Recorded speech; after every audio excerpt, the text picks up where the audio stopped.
So if you're a doctor and you are finishing up residency in the United States, you're probably asking yourself one very important question. Can I actually stay here long term? And the truth is, your medical training alone is not going to be enough. I've worked with physicians who did everything right academically. You matched into residency, you secured job offers, and still had to leave the US because they didn't have the right immigration strategy in place. So, in today's discussion, I'm going to be walking through your real options as a physician and what you should be thinking about right now and how to position yourself to stay in the U.S. long term. My name is Ebony Anoforo. I'm a U.S. immigration attorney, and I help professionals, especially physicians, navigate complex immigration pathways so that they can live and work in the United States. So I want to break things down for you step by step.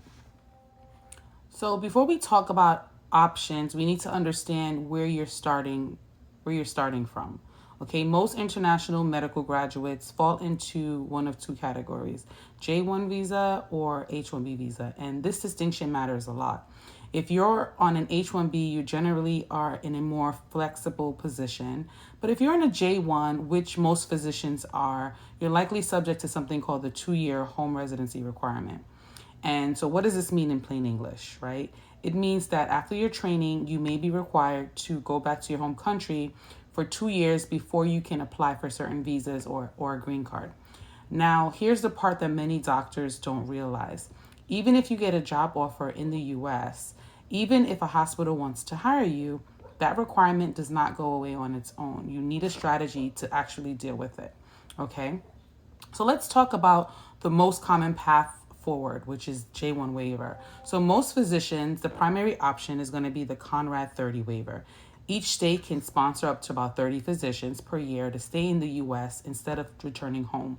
But here's what that actually looks like in practice. So you're going to need to accept a position in a medically underserved area, commit to working there for at least 3 years, and work with an employer that understands this waiver process. Now, let's be honest. Let's be honest with each other, right? This is where the timing actually becomes critical, right? Because the waiver spots are limited. The states fill up very quickly, and not every job is going to qualify. I've seen physicians wait too long and then scramble at the last minute to try to find qualifying positions. And that's not where you want to be. There's are also other waiver options as well. So there are waiver options through federal agencies like the VA or through hardship or persecution claims and so forth, right? But those are going to be case specific. But for doctors, and most doctors, the Conrad 30 is going to be one of the main paths for you, okay?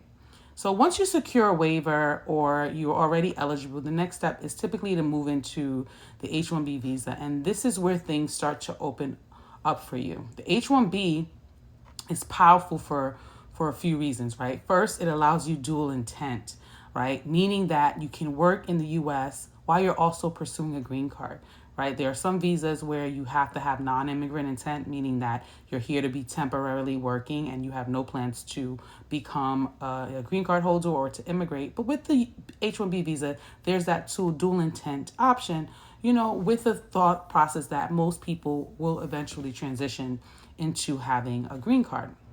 So the second is that many physician roles, especially nonprofit hospitals, are cap exempt. So you're not stuck with, in a lottery like many other professionals, right?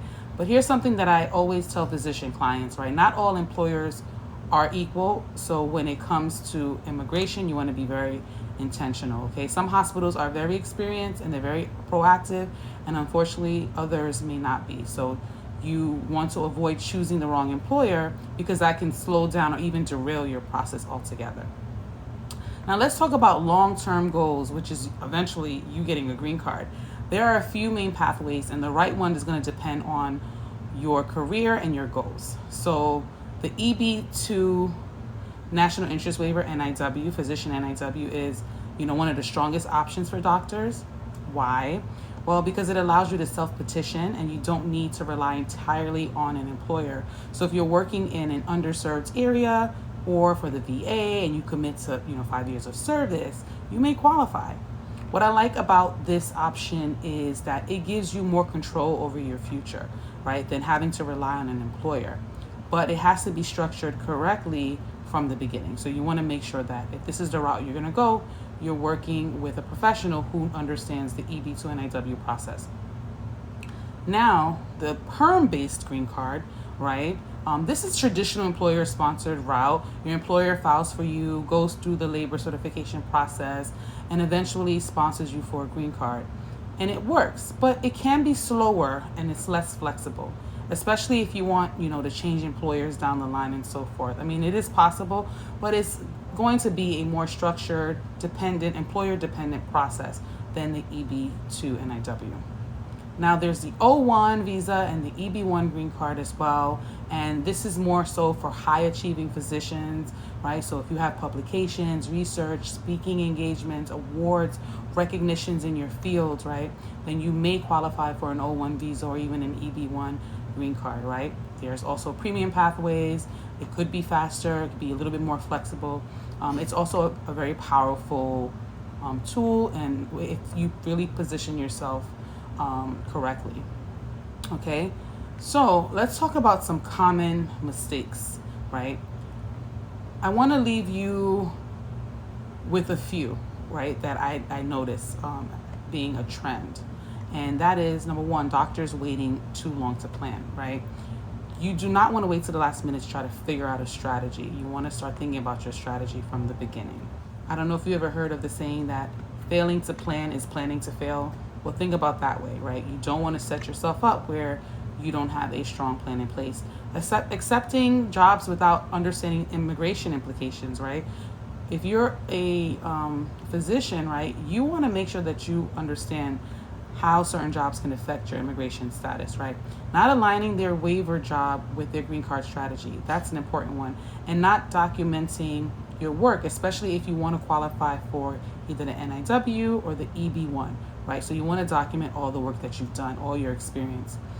Immigration is not something that you just figure out after residency. You really want to be thinking about this process prior. Even if you're in medical school, while you're in medical school, you want to have this planned out, okay? Because this is going to be a long process and your strategy is really going to matter, right? So if I had to simplify this, it would look like this, right? J1, you secure a waiver, right?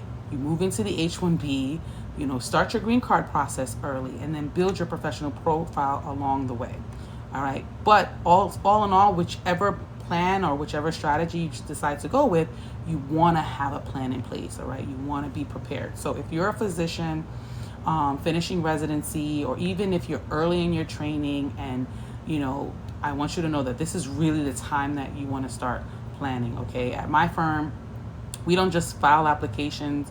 We build long-term immigration strategies that are tailored to the specific client and to their career. So if you want to schedule a consultation so we can talk about a strategy that is specific to you, we can do that. We represent clients in all 50 states and globally with regard to U.S. immigration. And we really believe that, your future in the U.S. deserves more than just paperwork or guesswork. It really deserves a plan. It deserves a strategy. So if you'd like to speak to us, you can give us a call, and then I'd walk you through what's going to work best for you. Again, thank you so much for tuning in, and I will see you in the next discussion. Take care.